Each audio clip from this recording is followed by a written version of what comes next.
If you are new to this series, we have been going through every single national title claim in college football history for the FBS or highest level at the time it was claimed. At this time, we have covered all of the one-time and two-time champions, and are moving on to the threes and beyond. Please go back and watch those for me after this if you enjoy this sort of thing. From here, some teams will still be lumped together and some will get their own depending on how much of an argument I feel is needed. So, let's get chronic. Prior to the college football playoffs and BCS national title game, we relied only on the polls to determine the college football national champion, with some formulas and short-lived systems in between attempting to better things. The polling system failed many times, with as many as 4 to 6 teams in contention that never even played each other. This often resulted in many split national championship years. Prior to 1965, some polls voted on their national champions before the bowl games were even played, and then saw their champion lose their final game. If you go back a little further, the first attempt to straighten things out came in 1936 with the creation of the AP poll, and was often the most respected poll for many years. But even then, the early media had their biases and favorites due to what they were familiar with.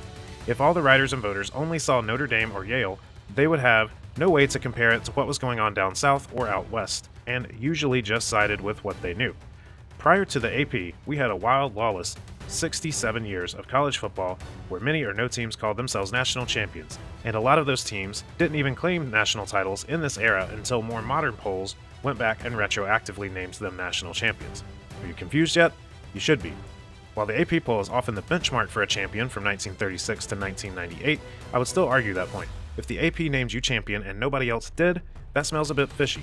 Personally, I tend to side with what a majority of the polls say. So if the AP says you are the champ, but 11 others don't, I look deeper into the situation. And that's just me. You are free to do or think whatever you like. Jerry, just remember, it's not a lie if you believe it. And of course, I view any titles won through the playoffs or BCS title game as automatically 100% legit from the start of the video, even if you disagree with the selection committee. And yes, I have also disagreed with them plenty of times. On the flip side, any that claim a separate title outside of those official parameters I view as complete bullshit, whether the selection committee screwed said team or not. History is history, and I respect that fact, even if I dislike that fact. For the purposes of this channel, I'm only going by what the school actually claims. I will do a series covering unclaimed titles later on. I have added a layer to my tiers and now broken them down into 5 sections. 100% legit, debatable but fair, I see your argument but no, complete bullshit, and introducing 1941 Alabama, which will be reserved for the most imaginary or dumb claims that exist. Nebraska. The Cornhuskers had been a great team in nearly every decade for a while. The dynasties from the 70s and 90s are in an elite category that only few can touch in college football history. What exactly happened in the past 30 years is hard to say. 0 national titles, 0 conference titles, and the most recent 10-plus win season was back in 2012 as of the time of this writing. Also as of this writing, the Skurs have 7 losing seasons in the last 10 years. What the hell happened?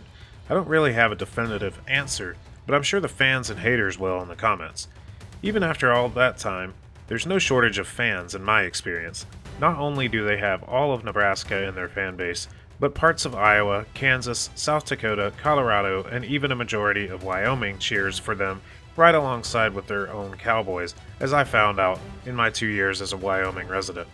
As it stands, the Cornhuskers claim 5 national titles. As always, a reminder that we won't be covering any of the 7 unclaimed at this time, as I have a future series planned. So for now, let's hit the fields before the lights go out and we have to deal with those creepy kids. He wants you too, Malachi. All 5 of these titles occurred under the 2 most legendary coaches in school history, and 1970 saw both of them on staff.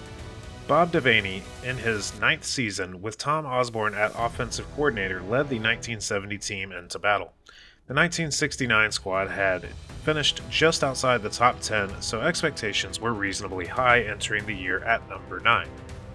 Week 1 went easily enough with a 36-12 win over Wake Forest. The following week saw a 21-21 tie at number 3 USC. From there, the Huskers took care of business the rest of the regular season with notable wins over number 16 Missouri 21-7 and number 20 Kansas State 51-13. Nebraska entered the postseason ranked number 3 to face number 5 LSU in the Orange Bowl. Trailing in the fourth, Nebraska's Jerry Tagg led the team on a 67-yard scoring drive to reclaim the lead midway through the final period. This would prove to be enough for the 17-12 win and a final record of 11-0-1. Nebraska were named national champions by a majority of the polls, including the AP, who had begun naming their national champions after bowl games by now. However, the coaches poll would not adopt this practice for 2 more seasons. The coaches poll named Texas the national champion, and the National Football Foundation named Texas and Ohio State as split national champion, also before the bowls. The NFF doesn't hold much weight here and is, to this day, just an extra plaque given to the playoff national champion. They aren't usually a major player in the grand scheme of things and usually didn't go against the majority of the polls since they first started in 1959. But this is one of those few exceptions. All 3 schools claim this title. In a previous video, I called Texas's claim to 1970. I see your argument, but no. In these situations where premature championship ejaculation occurs, I said, wait a minute. Wait a minute. Wait, first of all, you're not going to speed past that like you didn't just say what you just said. I've been taking it on a case-by-case basis. And as I said in that video, I just don't like that Texas lost their final game to number 6 Notre Dame, especially when only 2 selectors who chose their champions before the bowl games are the only ones in their corner. I haven't done the Ohio State video yet, but come on, you can guess where I'm going to go. In my opinion, 1970 goes to Nebraska and is 100% legit. Let's jump to the next claim, and by jump, I mean just flip the calendar 1 year. The 1971 team entered the season ranked number 2. The team dominated the entire season, outscoring their opponents 507-104, shut out 3, and only even had 1 close game. After a Week 1 win over Oregon 34-7, the team moved up to number 1 from there on out. The first real test came in Game 8, where they handled number 9 Colorado 31-7. A few games later came one of the matchups to earn a Game of the Century moniker on the road against number 2 Oklahoma, and the game honestly lived up to the hype. The game went back and forth the entire time, but ultimately was decided when Jeff Kinney scored his 4th touchdown of the game with 1:38 seconds remaining for the Nebraska 35-31 win. The bowl matchup placed the Huskers in the Orange Bowl again, this time against number 2 Alabama for a proper title game. This game wasn't even close, as Nebraska won 38-6 to repeat as champions at 13-0. This title is obviously 100% legit. Nobody else even tries to claim it this season. Easy stuff. We now jump ahead to the 90s, where Tom Osborne is now the head man in his 22nd season. And while he's already had a legendary career with 10 Big 8 championships, he had yet to win the big one as a head coach. The 1993 team had gone 11-0 all the way to the title game, but missed a game-winning 45-yard field goal attempt wide left at the buzzer, giving Florida State that title. So, let's just say this team was on a mission and nothing was going to stop them. Not to say they dominated every game. No, there were a few close calls, but they ultimately were up for the challenge. Tommy Frazier returned as the star quarterback along with several key defensive pieces. Nebraska started 1994 as the number 4 team and quickly crushed number 24 West Virginia 31-0 on opening weekend. This proved good enough to move them up to number 1. After beating number 13 UCLA 49-21, they dropped to number 2. Go figure.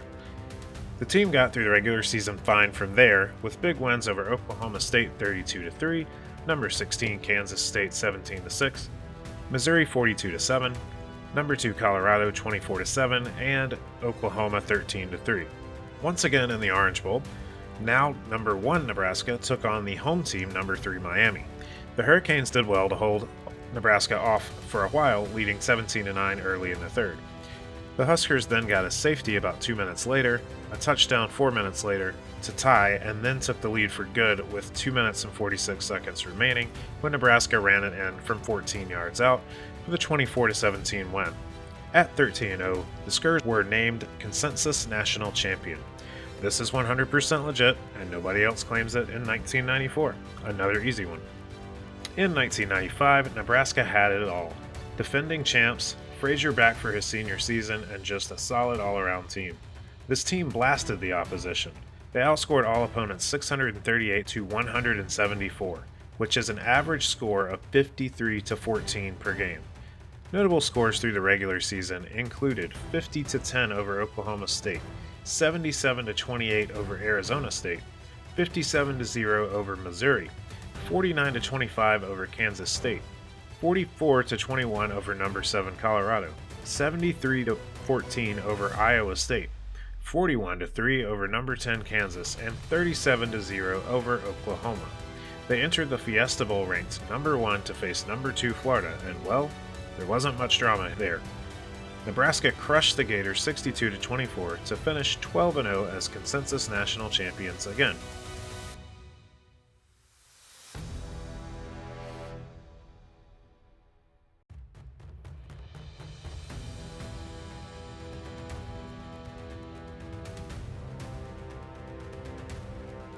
This team is 100% legit and is considered by some to be the greatest college football team of all time, and considered by most to at least be one of the greatest teams of all time.